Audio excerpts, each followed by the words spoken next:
Mayor Praveen Batra Joshi ने कहा कि मेरा मायका उद्योगपतियों और ससुराल राजनीतिक लोगों वाला है, इसलिए उद्यमियों की समस्याओं से भली भांति परिचित हूँ। मेरा संकल्प है कि फरीदाबाद इंदौर जैसा स्वच्छ एवं सुंदर शहर बने, इसके लिए हम सभी को मिलकर सहयोग करने की जरूरत है। इस मीटिंग में जितने भी व्यवसायी हैं सभी स्वयं में एक एक संस्थान हैं। डीएलएफ इंडस्ट्रीज सहित शहर में अतिक्रमण, अवैध निर्माण, जलभराव और गंदगी जैसी पुरानी समस्याओं के समाधान के लिए आम जनता और उद्यमियों के साथ समर्थन के बिना यह संभव नहीं है। मेयर श्रीमती जोशी ने सेक्टर -21 स्थित पार्क प्लाजा होटल में आयोजित डीएलएफ इंडस्ट्रीज एसोसिएशन की जनरल बॉडी मीटिंग में बतौर मुख्य अतिथि अपने संबोधन में उपरोक्त विचार व्यक्त किए। डीएलएफ इंडस्ट्रीज एसोसिएशन की जनरल बॉडी मीटिंग में अध्यक्ष श्रीराम अग्रवाल, पूर्व अध्यक्ष जे.पी. मल्होत्रा, टी.सी. धवन, अभय बजाज, रोहित रूंगटा द्वारा मेयर प्रवीण बत्रा जोशी का बुके एवं स्मृति चिन्ह भेंट कर स्वागत एवं सम्मानित किया गया। फूल खिले गुलशन में खूबसूरती नजर आई, आप आए साथ में खुशियां खुशियां आई। तो हम ये समझने की कोशिश कर रहे हैं कि आप हमारे प्लेटफॉर्म पे आई हैं तो डीएलएफ का जरूर आगे आने वाले टाइम में बहुत उद्धार होगा। तो we expect that your presence will definitely make a change at DLF industrial association in the years to come. Last to last week में we were there at ma'am's place. आप विश्वास नहीं करेंगे कि हमें ऐसा लग नहीं रहा था कि हम मेयर मैम के ऑफिस पे बैठे हैं, because mayor ma'am and Yogesh ji were so humble, so courteous, और इन्होंने इतना वार्म वेलकम हम लोगों को सबको दिया। तो we are extremely grateful to both of them. और वहीं पर हमने ये बात छेड़ी, इन्होंने छेड़ी हमारे सामने कि हमारे कंट्री में इंदौर जैसा भी एक शहर है जो कि बहुत ही एक वेल डेवलप्ड इंडस्ट्रियल सिटी है। इन्होंने कोटा का एग्जांपल भी हमारे सामने रखा कि कोटा में अगर हम जाएंगे तो वहाँ पे एक आपको अलग ही एक शहर नज़र आएगा। So beautified with all beautification and decorum the city has been developed. तो हमने इनसे यही रिक्वेस्ट करी कि क्या हम डीएलएफ इंडस्ट्रियल एरिया फरीदाबाद को कंट्री का बेस्ट इंडस्ट्रियल एरिया बना सकते हैं। तो ये सपना है हमारा भी, और इस सपने को साकार करने के लिए आज मैम हमारे बीच में बैठी है। ये आज इस सपने को साकार करेंगी, और इसी को ध्यान में रखते हुए हमारे मेंबर गौरव मल्होत्रा जी ने एक वीडियो प्रिपेयर किया है मैम कि नया डीएलएफ कैसा दिखना चाहिए। तो उसके लिए मैं चाहूँगा कि पीछे वो वीडियो दिखेगा, तो हम 2 मिनट के लिए अगर सामने आ जाएं तो हम उस वीडियो को देख पाएंगे। मेयर साहिबा, मैं ये कहूँ भी कोई अतिशयोक्ति नहीं होगी कि मेरी छोटी बहन, क्योंकि मैं गंगा शंकर जी जो हमारे बड़े भाई साहब संघ के बहुत अच्छे कार्यकर्ता थे, और उनके साथ बहन जी के साथ मिलना हुआ है, और उनकी इच्छा थी कि बहन जी को कहीं न कहीं कोई न कोई मुकाम हासिल हो। शायद वो एक विधानसभा की सोच रहे थे, बहन जी ने तो 4 विधानसभा पार कर ली। आज वो होते तो कितना खुश होते मैं बता नहीं सकता हूँ। इनके सर पर हाथ रखकर बोलते थे वो जल्दी से किसी के सर पे हाथ रखते नहीं थे, मतलब उनका एक अपना ओहरा था। तो मैं बहन जी से, बहन जी के परिवार से, हम सब एक ही परिवार में, क्योंकि हमारा संघ परिवार, तो बराबर हम लोगों का मिलना जाना आना। और आज जब बहन जी मेयर बनी तो मुझे भाई साहब की वो बातें याद आ गई कि जब अपना पुराना इंडस्ट्रियल एरिया है, मैं समझता हूँ जब हरियाणा बना था उससे पहले डीएलएफ का एक पहला प्रोजेक्ट था कि डीएलएफ में एनसीआर में, उस समय एनसीआर भी नहीं था, दिल्ली के नज़दीक होने के कारण फरीदाबाद में यह इंडस्ट्रियल एरिया बनाया था। और मुझे याद है कि जब मैं 77 में यहाँ आया था, और उसके बाद 82 और 84 में मैं पूरी तरह से यहाँ रहने के लिए आया। उस समय जो फरीदाबाद था कि शहर के दोनों, मथुरा रोड के दोनों तरफ फैक्ट्रियां होती थी और पीछे सारा रिहायशी इलाका था और इतना सुंदर फरीदाबाद। लेकिन बीच के कुछ काल में ऐसा हुआ कि फरीदाबाद पिछड़ गया और यहां से जो भी जितनी भी मदर यूनिट थी, अच्छी अच्छी यूनिट थी, वो सब यहां से चली गई। आज हम सब इंडस्ट्रीज के लिए काम करते हैं। आज भी हम सुई से लेकर और स्पेस तक का सामान सारा फरीदाबाद में बनाते हैं,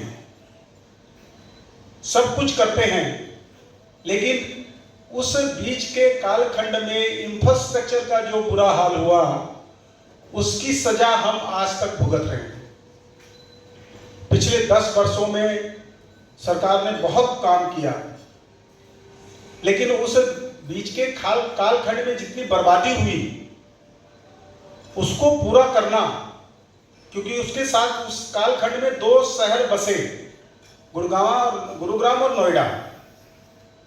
आज नोएडा, ग्रेटर नोएडा और वो सारी उस योजना में वो सब खूब तरक्की कर रहे हैं। फरीदाबाद में हम लोग उस इंफ्रास्ट्रक्चर को वापस लाने के लिए पूरा प्रयास कर रहे हैं, खूब मेहनत कर रहे हैं।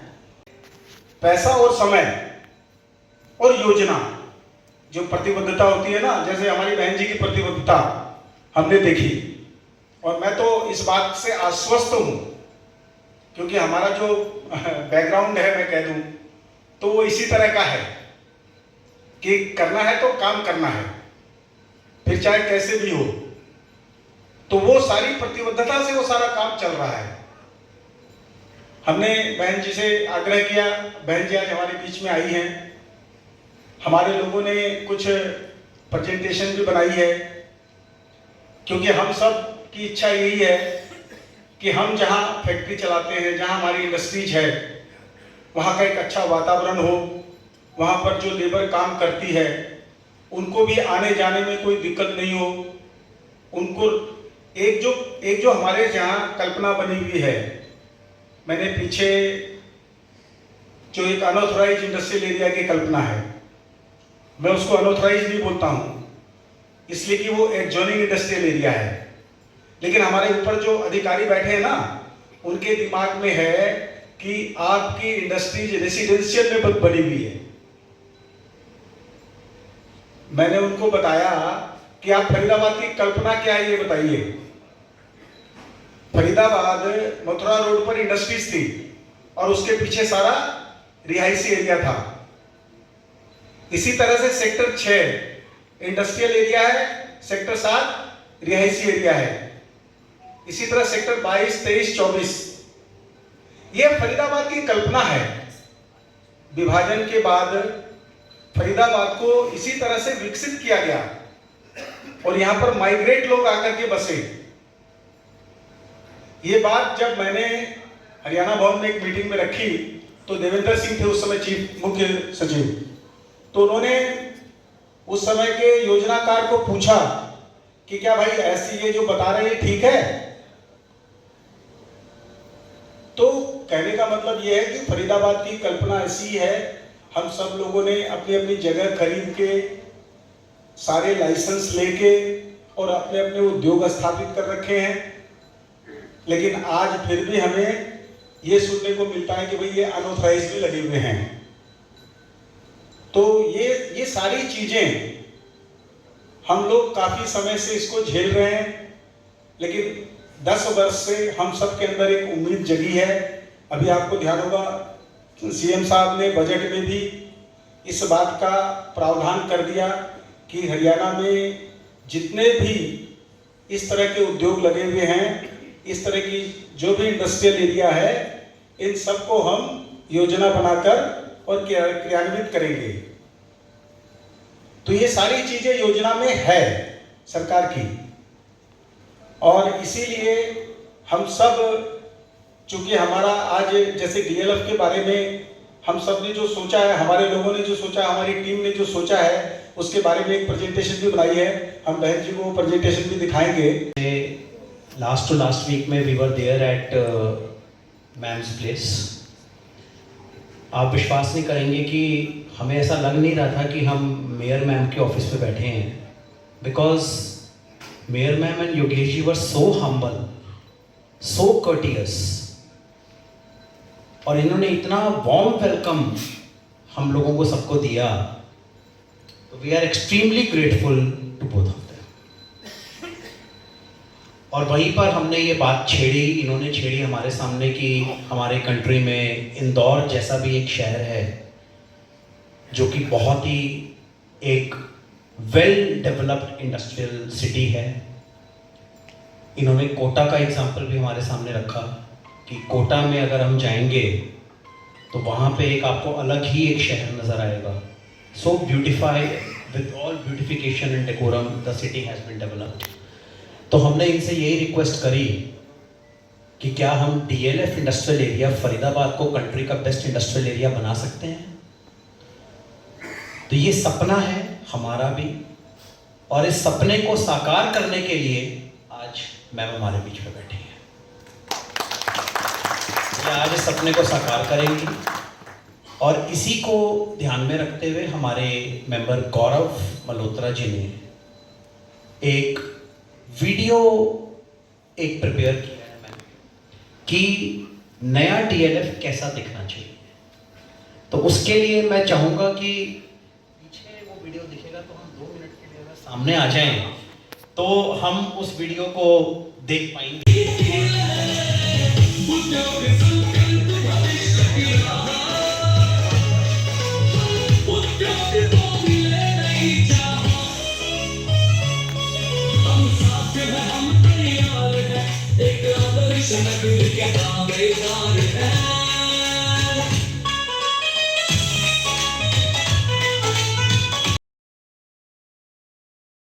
मिले उजाला बिजली व निर्बाध हर पल वाला, बिना कटौती बिना रुकावट हर मशीन चले बेझिझक हिसाब घातक।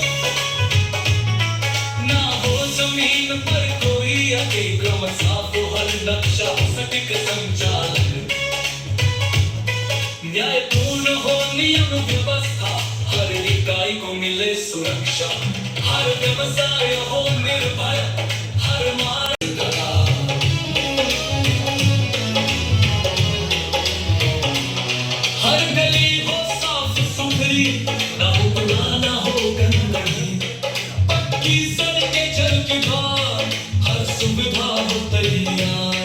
हर कोना चमके उजियारा, झूठ न हो बस सच हो सहारा, स्वच्छ भारत का हो विस्तार, डीएलएफ ने सबसे बेहतर नगर आधार, उद्योग संकल्प शक्ति हमारी। ये कंट्री का सबसे अच्छा इंडस्ट्रियल एरिया माना जाएगा। Thank you so much. और हमारा सपना है कि हम इसको पूरा करेंगे, मैम साथ में हैं तो ये ज़रूर पूरा होगा। अब मैं ज़्यादा टाइम नहीं लेते हुए हम मेयर मैम को, अब हम उनको सुनना चाहेंगे। उनको सुनने से पहले विशाल मल्होत्रा जी का एक उनका मतलब एक इच्छा थी कि मैं मेयर मैम के बारे में उनका इंट्रोडक्शन करना चाहूँगा। तो विशाल जी से मैं अनुरोध करूँगा कि वो आए और मेयर मैम का एक छोटा सा इंट्रोडक्शन दे, उसके बाद हम मेयर मैम को सुनेंगे। तालियों से एक बार विशाल जी का भी स्वागत करें। It aids motivation to the speaker. Thank you so much.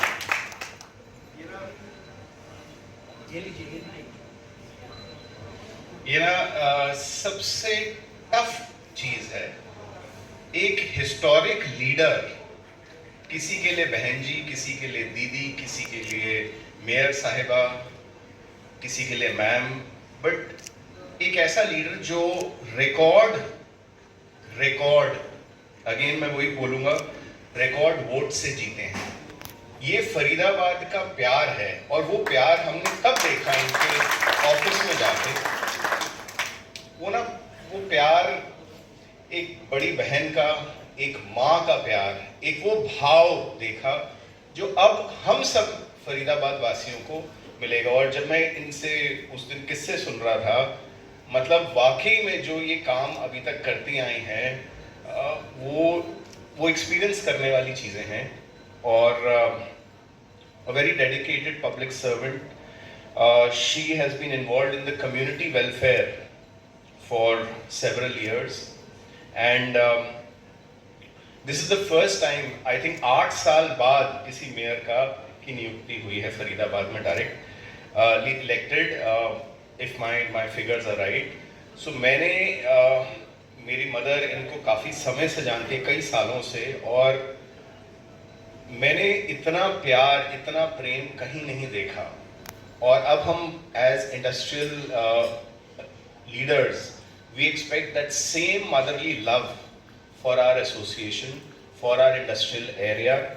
And please join me in welcoming Shrimati Praveen Joshi ji as she embarks on this new chapter of leadership for Faridabad. Please ma'am, आइए और 2 शब्द बोलिए. मेरे पास शब्द कम हैं कि मैं इनको कैसे डिस्क्राइब करूं.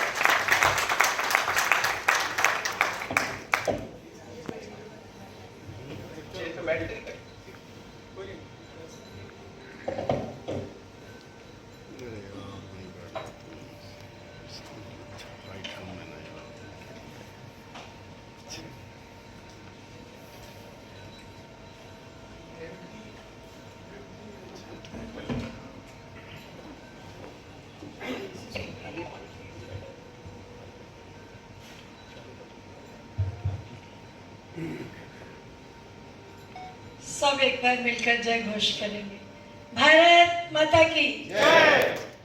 हम सभी हिंदुस्तानियों की, भारतवासियों की, हरियाणा वासियों की, स्पेशली फरीदाबाद वासियों को जब हम आपस में मिलते हैं बहुत गौरवान्वित महसूस करते हैं एक दूसरे से मिलकर.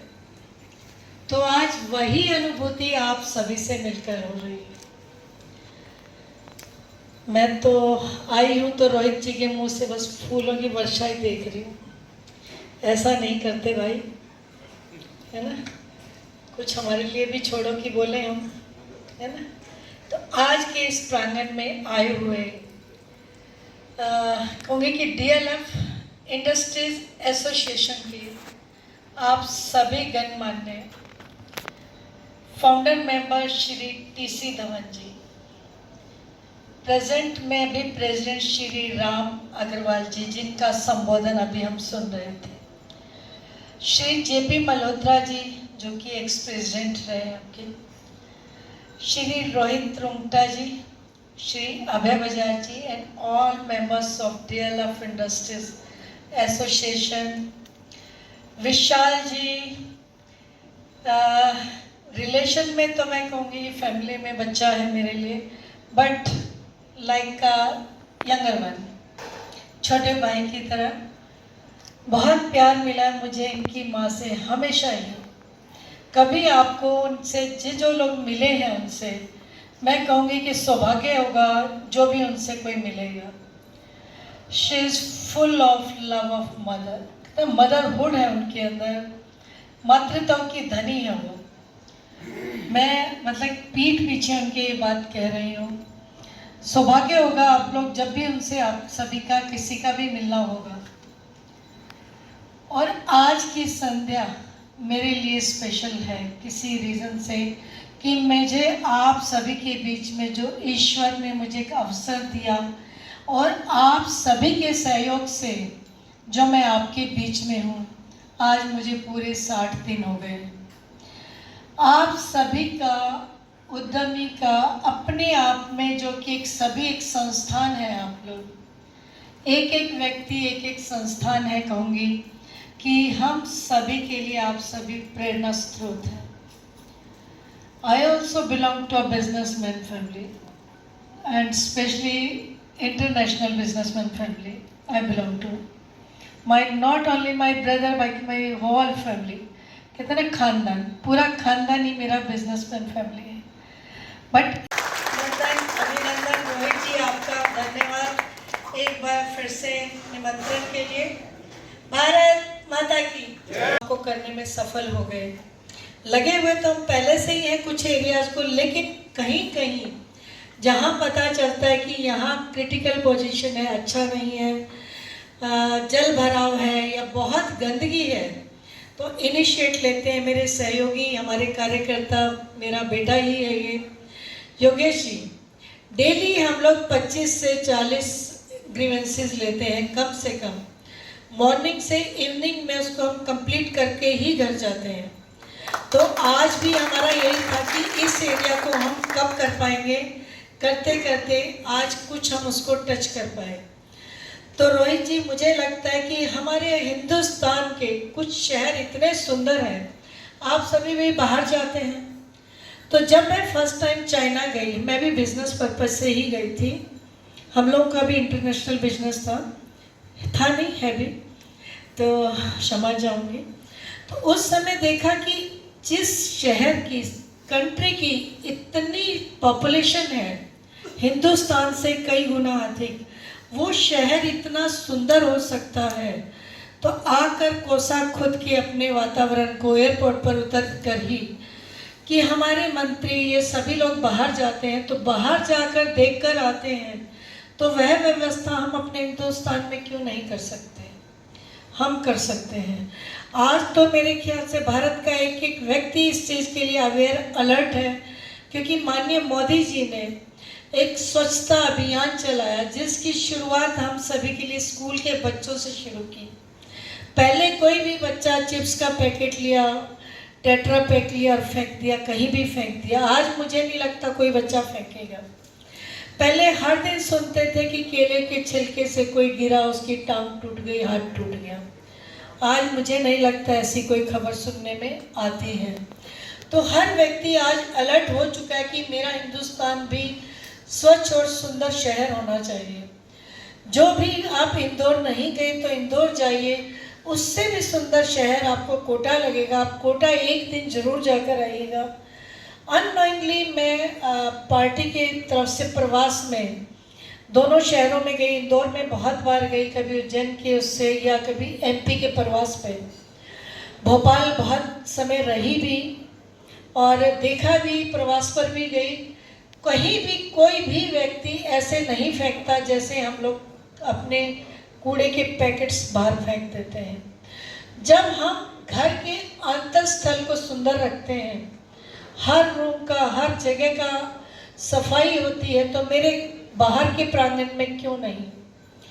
हर नागरिक से मैंने आग्रह किया, आज नहीं बहुत वर्षों से करती हूँ, कि हम अपने अपने एरिया की एक सुव्यवस्था के लिए अपनी जिम्मेवारी ले लें।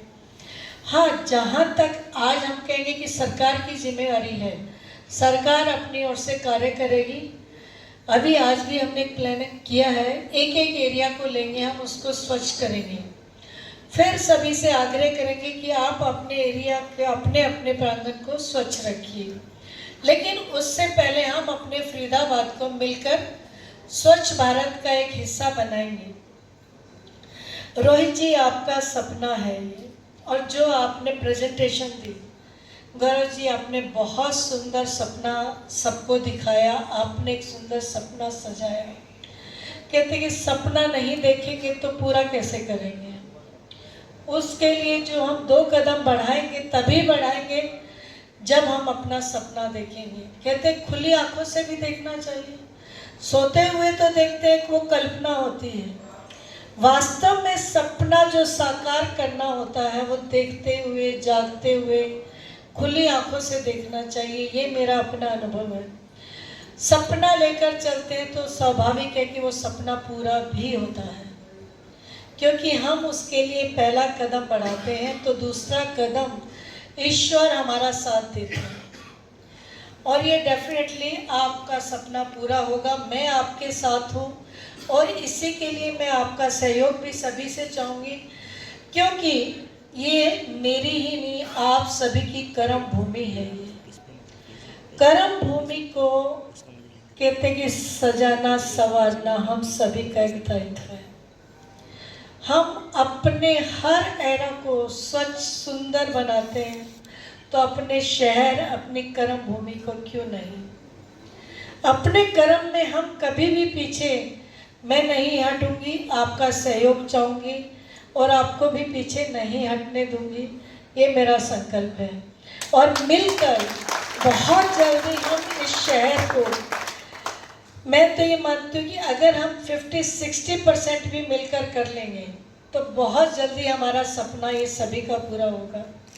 और मैं तो एक संकल्प लेकर चली हूँ कि इंदौर बनाना है इसको। इंदौर का जब हम सपना लेकर चले हैं तो स्वाभाविक मुझे आप सभी का सहयोग चाहिए। वहाँ की मार्केट में जाइए आप, इतना क्राउड होता है। जैसे मैंने आपको चाइना का बताया, कैंटो फेयर में गंजाऊ गए हम, इतनी पब्लिक थी वर्ल्ड वाइज, लेकिन कहीं कुछ अव्यवस्थित नहीं था। मेरे हिंदुस्तान के एक नागरिक ने चंचलता दिखाते हुए टैक्सी की वेटिंग के लिए पेशेंस ख़त्म कर दिया, दीवार फांद कर बोले कि मैंने पहले बैठना है। 6 किलोमीटर तक मैंने खुद देखा, उनको कोई टैक्सी नहीं मिली। सब जगह उन्होंने मैसेज सर्कुलेट कर दिया, उनकी पिक्चर सर्कुलेट कर दी। तो क्यों नहीं फिर जब हम बाहर रहकर संयम में रहते हैं तो अपने हिंदुस्तान में क्यों नहीं। अमेरिका में आप फेंकिए केला, अगर आप 400 किलोमीटर आगे चले गए then you have to come back. आपको वो केले का छिलका उठाने के लिए वापस आना पड़ेगा, उसको उठाए बगैर आप बॉर्डर क्रॉस नहीं कर सकते। जब हम वहाँ के रूल्स फॉलो करते हैं तो अपने शहर के लिए क्यों नहीं। Thank you so much Yogesh जी।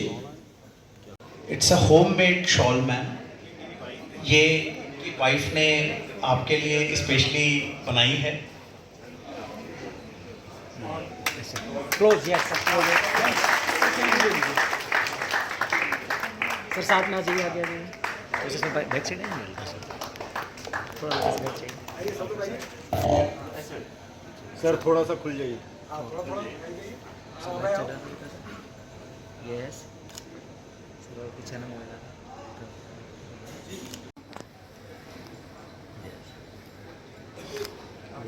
पीछे क्यों बैठे हो आप? Thank you. केएन इंजीनियरिंग से मिस्टर अंजन नंदी हैं, आए हुए हैं न्यू मेंबर सर्टिफिकेट के लिए। तो एक इनका सर्टिफिकेट से हो ना? से है ना? तो तुम लोग हाँ नहीं तो बुलाया था।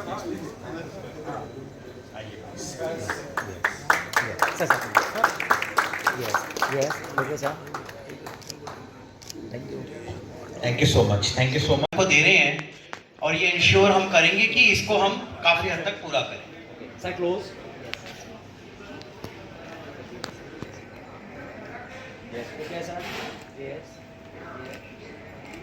Thank you. Sincere appreciations to all who made this session success. A special thank you to the chief guest, Madam Praveen Batra Joshi, for taking time to be with us today.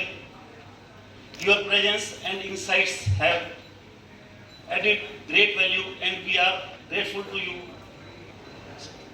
for your support and future commitments, which we expect will be fulfilled very soon.